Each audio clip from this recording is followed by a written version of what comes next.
Como ustedes saben, hemos estado hablando varias veces sobre los temas de personas desaparecidas, las personas asesinadas en las últimas semanas.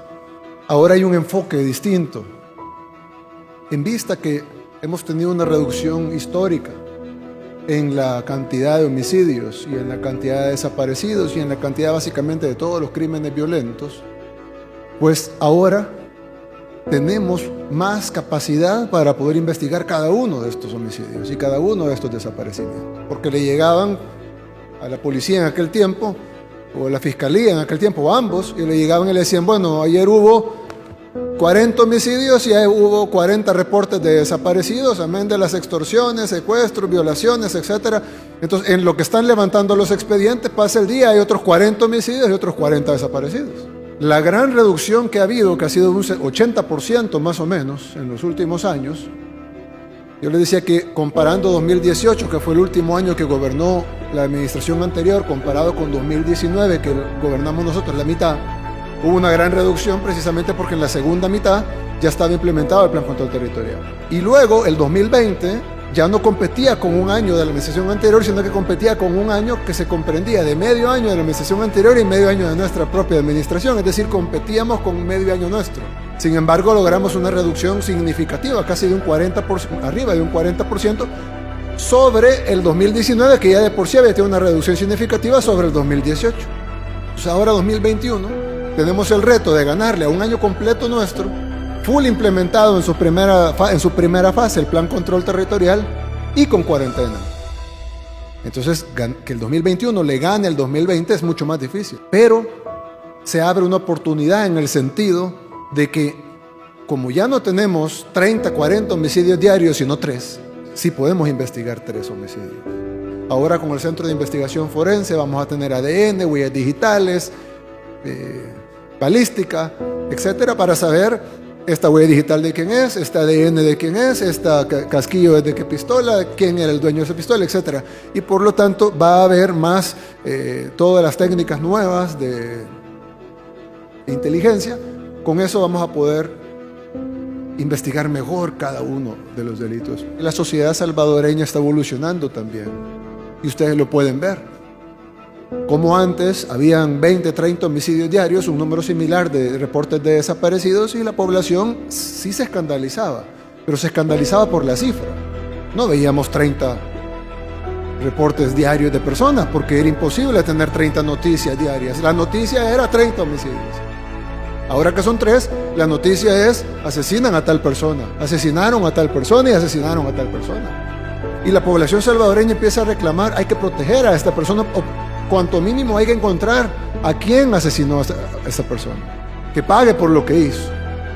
Los seres humanos tendemos a que cuando las cifras son muy grandes, las vemos como cifras, pero cuando las cifras son pequeñas, ya vemos la realidad, que en cada cifra hay un ser humano detrás, y en cada cifra hay una familia doliente detrás. Antes, incluso cuando le decíamos a la policía, tenemos que investigar los delitos, ¿cuál de los 20? ¿Cuál de los 30? ¿Cuál de los 40? ¿Cuál de los 80 si incluyésemos los desaparecidos? Pero entonces nosotros, creo que al igual que la sociedad salvadoreña está evolucionando y ya no está viendo los homicidios como simples cifras a granel, sino que está viendo cada homicidio, por qué pasó, qué pasó con esta persona que está desaparecida, por qué no la han encontrado, quién fue el culpable, dónde está con vida o está sin vida. Creo que nosotros como gobierno tenemos que evolucionar también hacia eso. Y eso es lo que vamos a hacer. De ahora en adelante, ya que el número ha bajado, vamos a investigar cada caso. Pero hay un porcentaje grande dentro de ese 20% que son los crímenes que no vienen de estructuras delictivas. Por ejemplo, vemos el caso que muchas veces es el familiar. Es el esposo, es el hijo, es el vecino, es el tío que le debía dinero.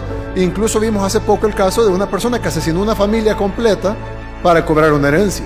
Ya no solo es la tasa de homicidios, que la vamos a seguir tratando de reducir y la vamos a seguir estudiando día con día, pero también la tasa de impunidad.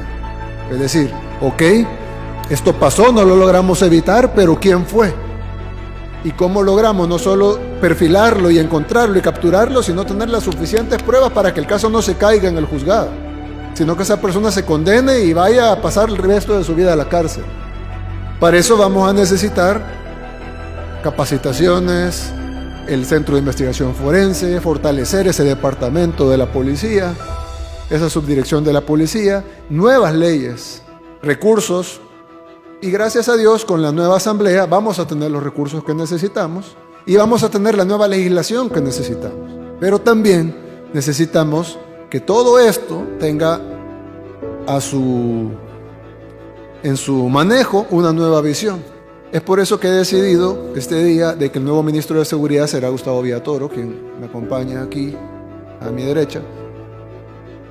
Ustedes ya lo conocen, es el ex superintendente del sistema financiero, pero su carrera no es en finanzas, su carrera ha sido siempre como fiscal. ¿Cuántos criminales pusiste tras las rejas? Secuestradores fueron 1985. 1985 secuestradores. Ustedes recuerdan, y bueno, los que han estado en la policía mucho tiempo, lo saben, que El Salvador vivió hace 20 años, más o menos 20 años. Hace 20 años vivió una ola de secuestro y se hizo una unidad especial que desbarató las estructuras de secuestro en el país. Hoy por hoy, si bien el secuestro existe, no es como antes. Y eso no fue un trabajo de nuestro gobierno. Yo iba al colegio en ese tiempo. Pero sí fue un trabajo que, si no el fiscal principal, uno de los principales en ese tiempo fue Gustavo Villatoro. En ese tiempo el fiscal Villatoro. Él tiene la visión de la seguridad pública, obviamente no de la manera que la tiene la policía, de la manera que la tiene la Fuerza Armada, que son los pilares fundamentales de toda esta estrategia, sino de la manera de cómo investigamos el delito y cómo me lo dijo él en palabras textuales, cómo agarramos al malo. Y entonces esa nueva visión creo que es importante que se le impregnemos al Ministerio de Justicia y Seguridad Pública. Es por eso que lo he nombrado. Incluso quiero mostrarles una gráfica. Esta gráfica no la hemos hecho nosotros. Esta gráfica la hizo Roberto Valencia, que es un periodista que ha sido muy, muy crítico de nuestro gobierno. No es como que nos está haciendo el favor, sino que él hizo la gráfica. Yo la verdad nunca había pedido la relación entre estas cosas, porque la vemos separada. Una cosa lo ve el BMT y lo otro lo ve la policía, la fiscalía y medicina legal.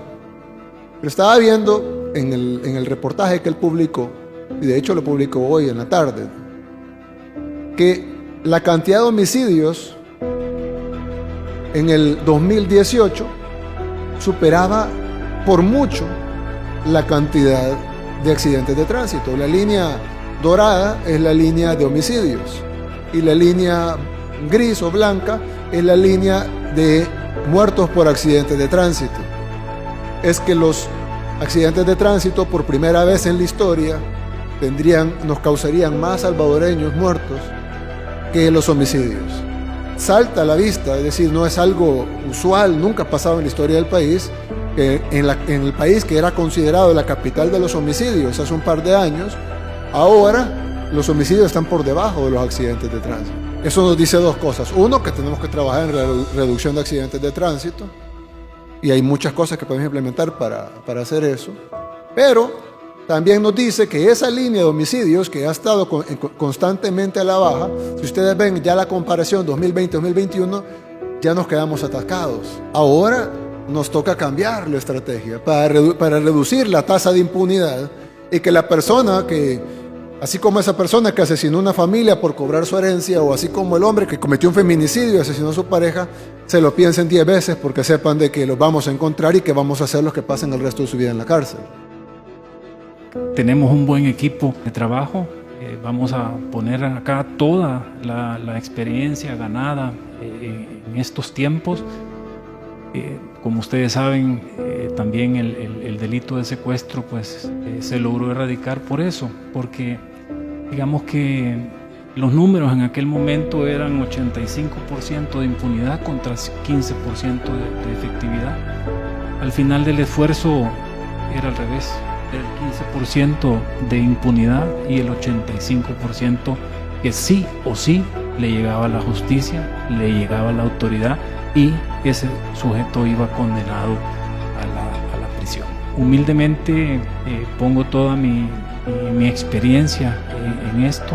Yo a la mayoría de ustedes los conozco, saben que nunca me he desconectado del tema de seguridad. Es apasionante, es estar siempre pensando y nunca celebrando, ¿verdad? Porque cuando uno pone el ancla, el criminal siempre está pensando cómo nos la mueve, ¿verdad? Entonces es un trabajo de siempre, ¿verdad? Así como dicen, es algo que nunca se va a acabar, esa lucha entre el bien y el mal. Pero lo que sí estoy seguro es que somos más los buenos. Lo que pasa es que los malos son más ruidosos. Nuestro promedio hoy por hoy está mejor incluso que los de 1965, cuando no teníamos posguerra, cuando no teníamos todas estas estructuras organizadas. Y la población era la mitad. Y la población era la mitad. Este es un buen momento para poder hacer estos giros de timón y poder hacer más eficiente y saber a dónde apostar los recursos de nuestras instituciones, precisamente para que el criminal no se salga con la suya. Bienvenido, señor ministro.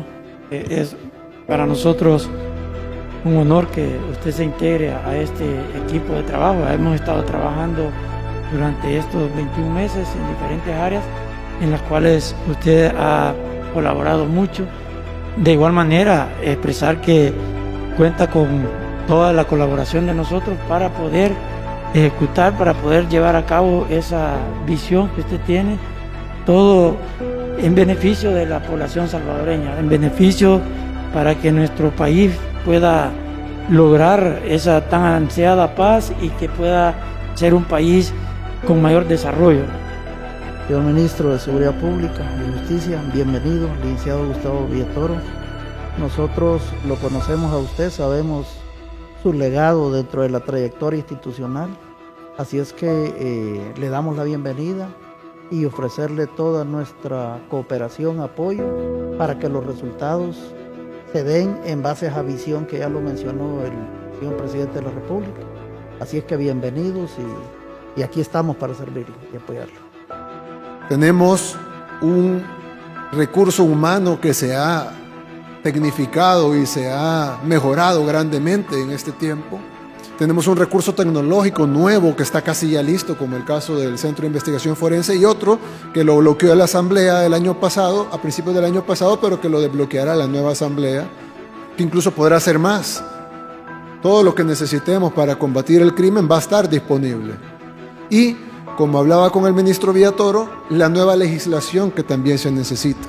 Reformas al Código Penal, reformas al Código Procesal Penal, reformas a otro tipo de leyes especiales, para poder garantizar que tengamos todos los elementos. Y si hay otra cosa, pues incluir esa otra cosa que no mencioné, para tener todos los elementos necesarios y poder llegar a niveles donde la violencia pues probablemente siempre va a existir, es algo que existe en todas las sociedades humanas, pero que no seamos el país conocido porque somos el país violento, sino que seamos conocidos por otras cosas y que la violencia sea un tema marginal, como lo es en otras latitudes, en otros países del mundo que saben combatir la delincuencia y han sabido poner a sus criminales tras las rejas. Y cuando sale otro criminal, pues lo agarran y lo ponen tras las rejas. Entonces quiero decirles eso, van a tener todo el apoyo de parte del gobierno. Sigamos implementando lo que ha funcionado, implementemos al 100% lo nuevo y todos los recursos, voluntad, recurso humano, tiempo, todo lo que se necesite para poder reducir ese 20% que queda todavía pendiente, lo vamos a tener porque el pueblo salvadoreño quiere vivir en paz.